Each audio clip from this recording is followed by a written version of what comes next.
TV.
Hello, it's Gil Rogers. We're at the Clark Farm in Carlisle, Massachusetts today.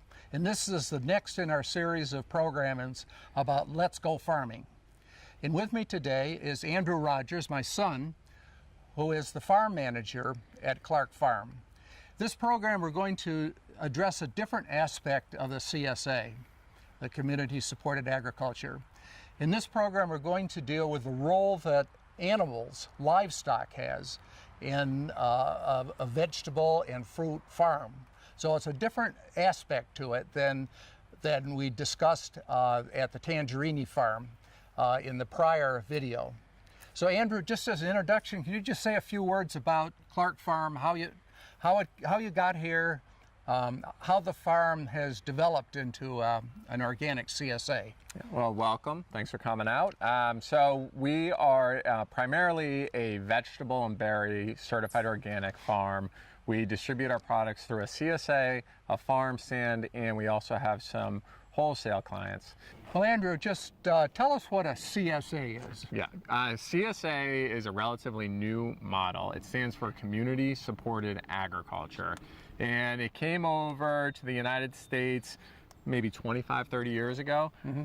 People argue about where the idea came from. Some say it came from Germany, others say it came from Japan. I'm not sure where it came from. The first one in the United States was in Western Massachusetts, and the model has exploded across the country. It evolved in Japan and Germany probably because there was a lot of pressure on farmland to get developed. So you had all this real estate pressure happening, and farms were going out of business because they're just selling up to develop into houses. Obviously, we've come a long way and we've realized how important it is to have locally produced food. CSA model is fantastic because it's a guaranteed sale for the farmer, for me. So typically the traditional model of agriculture has been for a long time, you know, you go to the bank, you get a loan so you can buy your seeds and hire your crew, pay for your tractor, pay for fuel, fertilizer, all this enormous amount of expenses, right? And then you try to grow the food, which is incredibly challenging. Now, the reality is if I have a successful year, if I do a good job growing food, the price of the product that I'm trying to raise, let's say tomatoes, is gonna probably plummet if I do well because success is so much determined by the weather. Mm-hmm. So if I did well growing tomatoes, it's very likely that my neighbor did well at growing tomatoes too. Yeah. And what's gonna happen with the price of tomatoes? They're gonna plummet, okay? Let's take the opposite. Let's say that it's a terrible weather season and there's not many tomatoes. Yeah, price of tomatoes is gonna be high, but still, I'm not gonna sell enough. I'm not gonna have the volume to pay back to the bank all that debt that I incurred, to pay for my crew and all that stuff. So here's the nice thing about the CSA model, it's a guaranteed sale. Yeah. What about from the perspective of the customer, though, your customer? What's the advantage or the benefit of the CSA model from their perspective? I know it's a cliche. It is a win-win, deal because I'm providing, the CSA members give me a microloan, right? They invest in Clark Farm, right? And in return, I'll pay them back in vegetables or meat, livestock is what we're raising or talking about here today. Right. So they're getting a wholesale price basically for organic vegetables and meat, which is a great deal. So if you're trying to, if you want to eat locally and you want to eat organic and food that's raised, ethically, it's a great model because you can invest some money. If you have the money to invest in a CSA, you're going to get back in return really high quality food. And I guess the point is too that you know who's growing it, right? You visit the farm, you see it, every week, so you know where it's coming from versus something that's just coming from a truck someplace across the country. And who knows how those animals were raised? Who knows was the vegetables really raised organically? Right. And there's all sorts of different CSA models. Now we happen to have a CSA model where people come to Clark Farm and pick up their produce or pick up their livestock, but there's lots of different models, and you can find wonderful CSAs where people are picking up box shares in Boston or wherever. And those are great too, and they often allow people to come visit. But there's wonderful models out there. The idea that the benefit of the CSA model is that the farmer has that guaranteed sale, and so he can practice good agricultural techniques to raise a great crop. And I think also from an investment perspective, it's risk sharing, right? It is risk sharing. That your customers are sharing some of the risk for rain or droughts or pests that you have or other incidents and stuff. They're actually sharing that risk with the farmer. That's right, and they're going to get that wholesale price for vegetables in sharing that risk. Right. I've been doing this for almost 20 years now, and every year my CSA members have made out very well in that arrangement. A big component of our farm is livestock, and the livestock play a huge role in not just financially with providing us with some added income through eggs and lamb and goat and pork,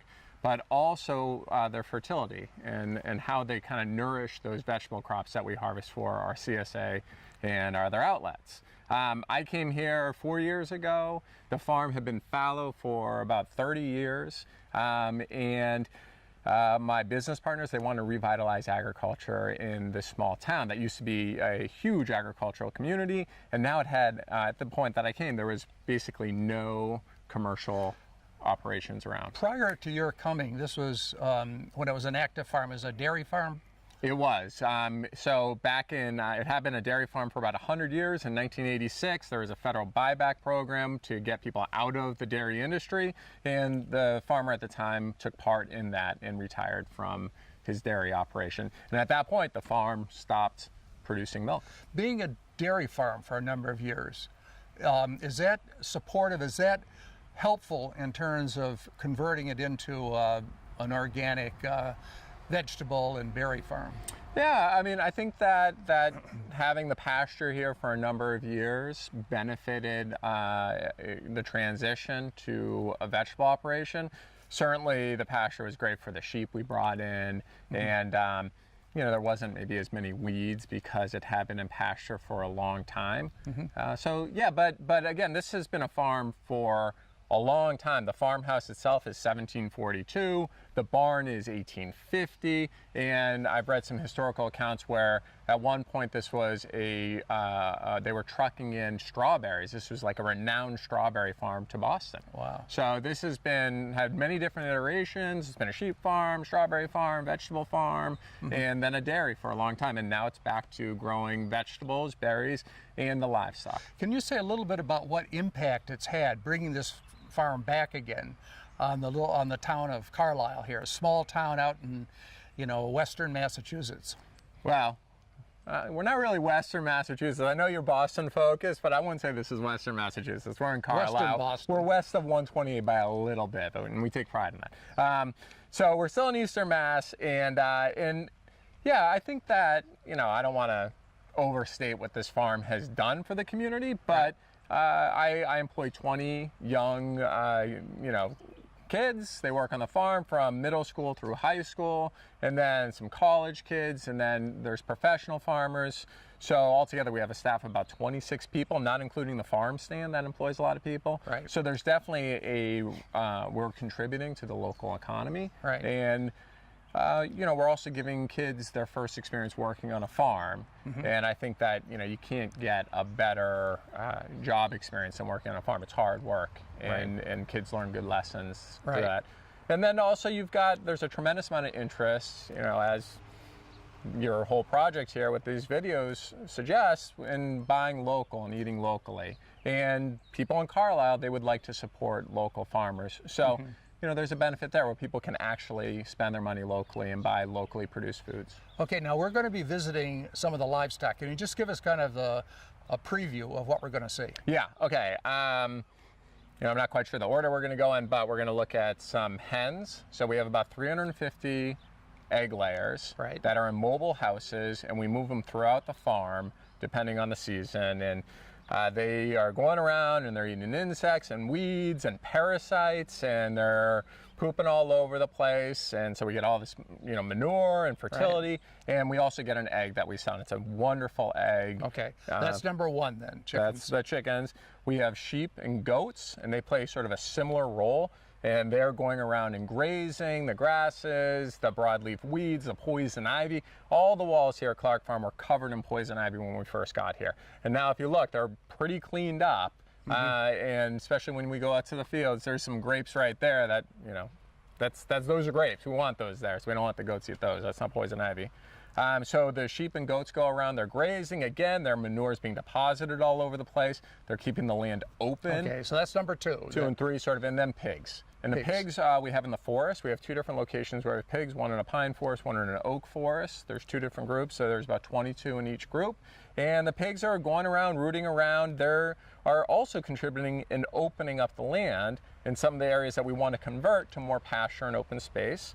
And the pigs, we give a lot of our waste. There is, all farms have a tremendous amount of waste with weeds and vegetables that are damaged, and we feed those to the pigs. And so we get a great product from that. Great. Thank you. Okay, well, we'll take a little walk now and go out and see some of the animals. Okay, great, let's go.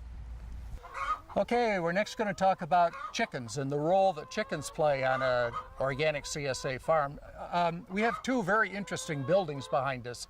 Andrew, maybe you could just explain kind of what the role of the chickens are and how these 2 chicken coops or mobile chicken coops work. Yep, okay, so one of the principles, or the main principle of organic vegetable farming and raising livestock, is you're trying to mimic natural systems. So if you were to look at a natural system without human intervention, you would have lots of things growing, and then you would have birds, you would have herbivores, large herbivores, small herbivores. So what we're trying to do with our systems here is create something that matches that. So we've got the vegetables, and then these are our birds. This is like our version of what would be filling that role of wild birds. So birds do a lot, right? They provide a lot of fertility.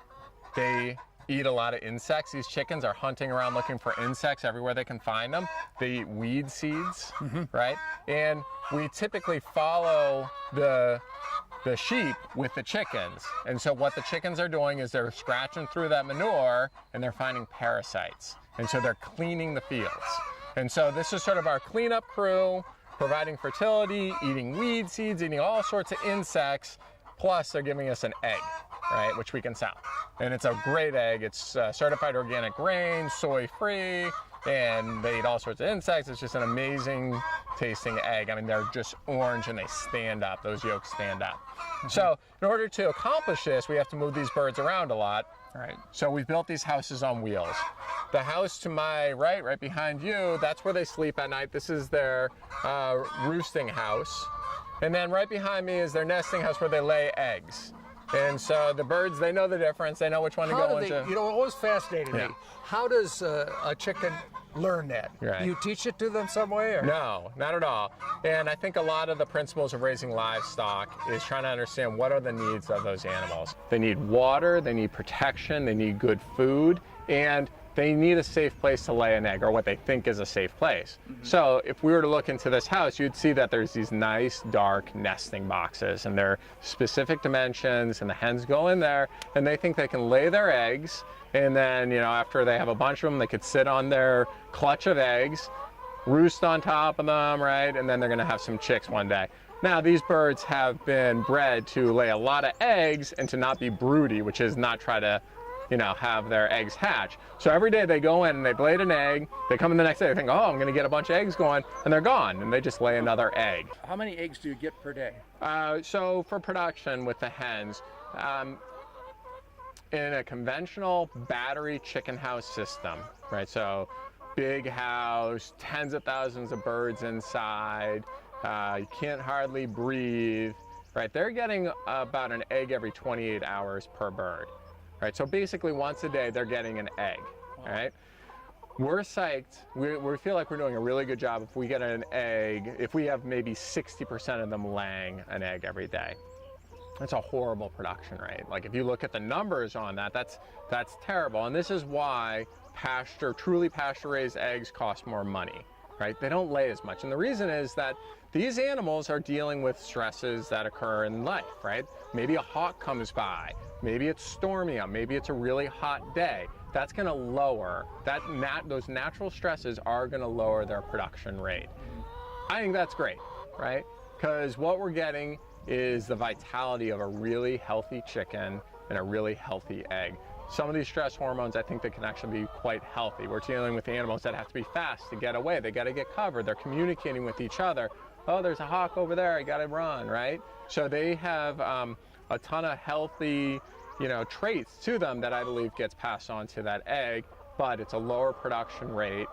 So we get 60% laying on a given day, 300 plus birds. We're getting a couple hundred eggs a day. Is there a large market for organic eggs? Yes, we have a great market. We sell out almost daily with our eggs. Yeah. Wow. Once you try these eggs, and there's lots of other guys that are raising eggs in similar fashion, people, they get hooked on them. And it's an entirely different food. It's not your, mass-produced battery house chicken egg that's sort of like anemic looking. It's this yellow color. It sort of the yolk doesn't stay together. This is entirely different. And if you were to look at the nutrition components of it, it's an entirely different thing, especially if you look at the, omega-3 to 6 ratio of fats, which is quickly becoming part of everybody's knowledge about nutrition. Right. All right, we're over in one of the pig areas. So tell us what the role and functions of pigs are. Okay, so we went over the chickens and how they perform that role of being birds and eating insects and everything else.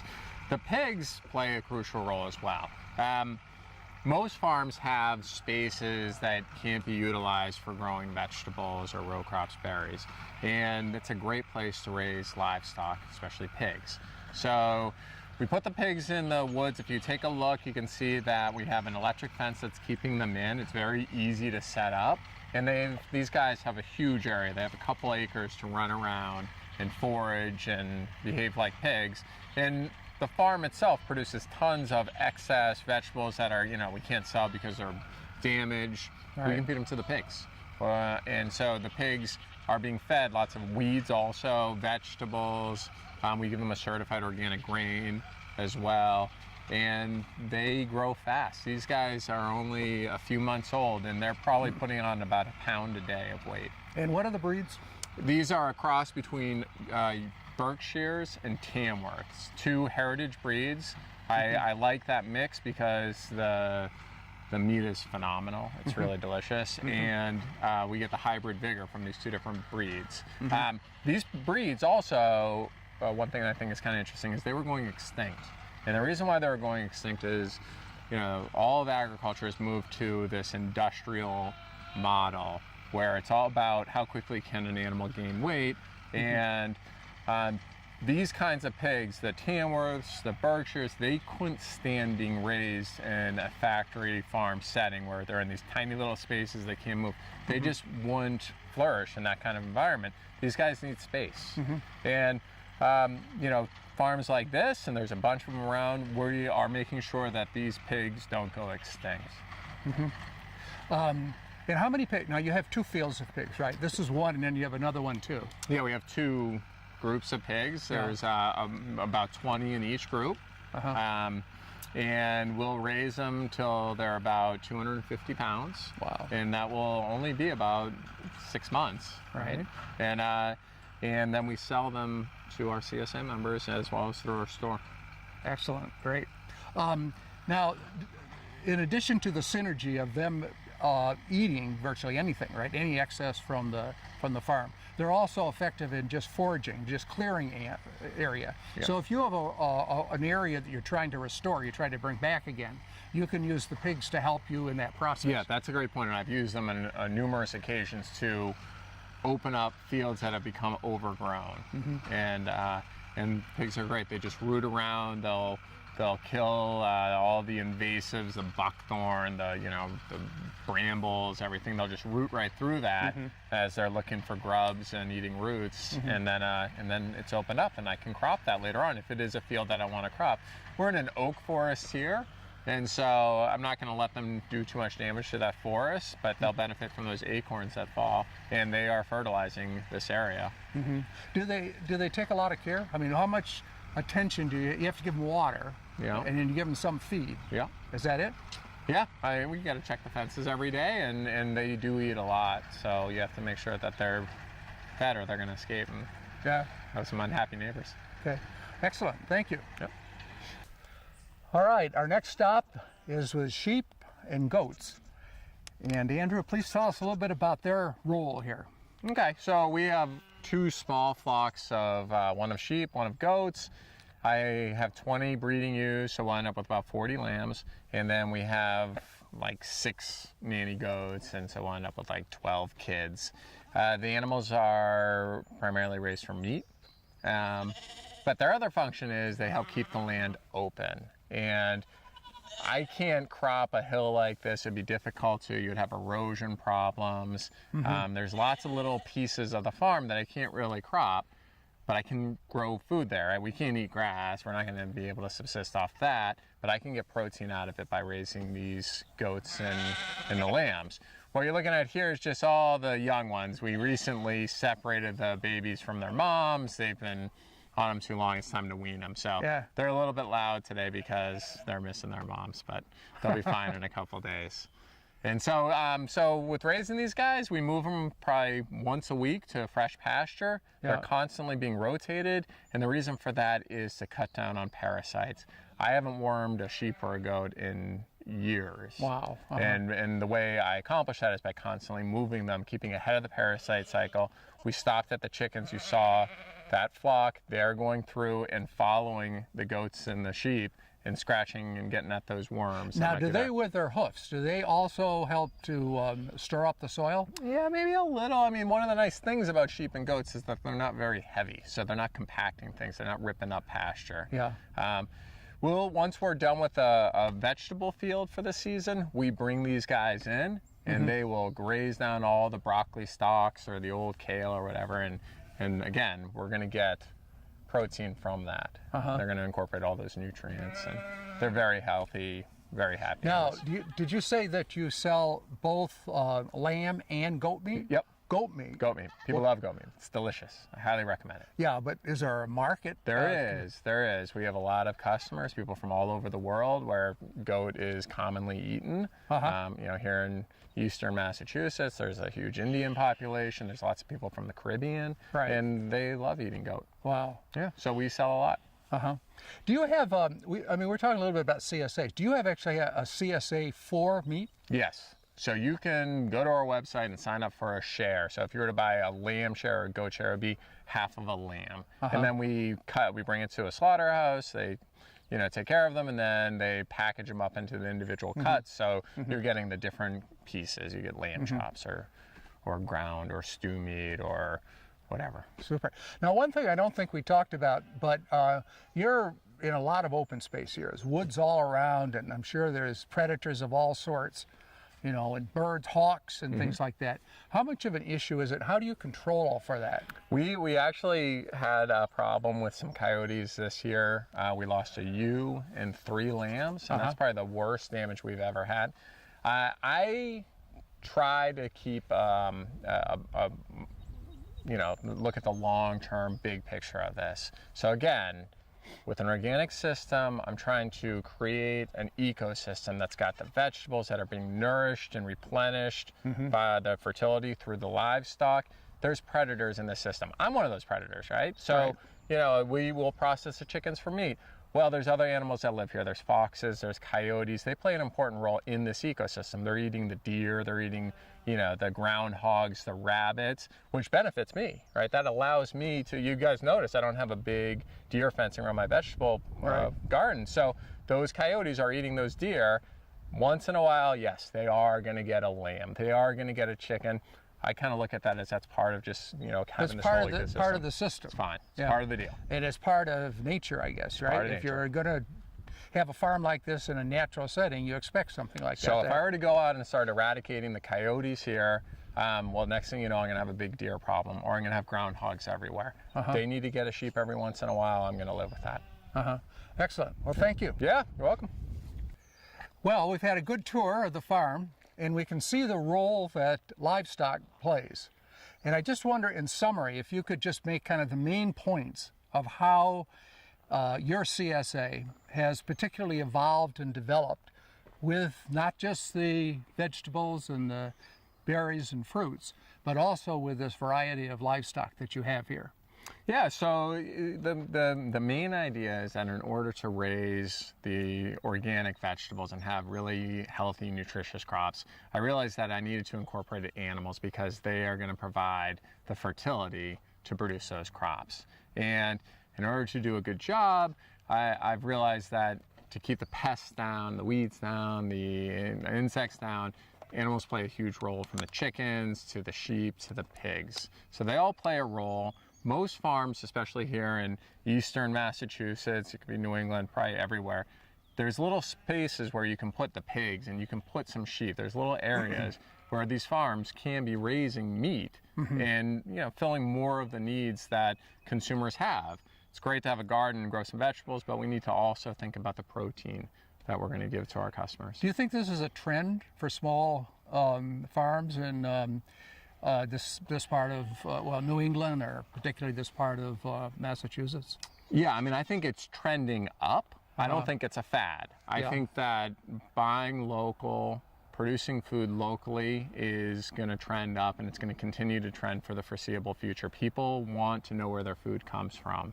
And if the more farmers can produce foods that meet all those needs, including the protein, the pork, the lamb, chicken, eggs, the better. There's a growing market for it. People are getting more and more aware of how food is raised in the old centralized, you know, post-World War II method of having these big factory farms. And we're going away from that. We're sort of going back, aren't we? We're going back to a model that was more traditional farms, maybe in Carlisle, you know, 30 or 40 years ago. Yeah, I think we are going back to a system that was very successful. Yeah.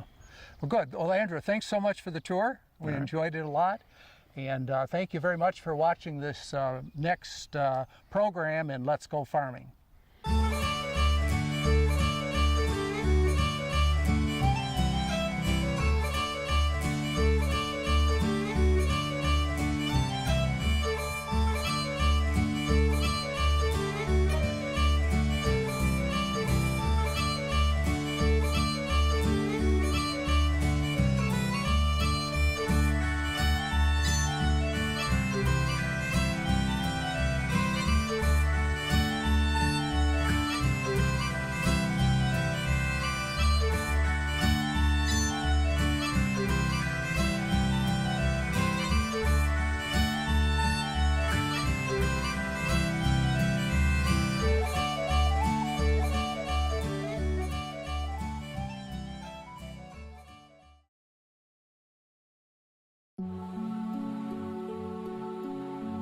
You're watching Medfield TV, community shows.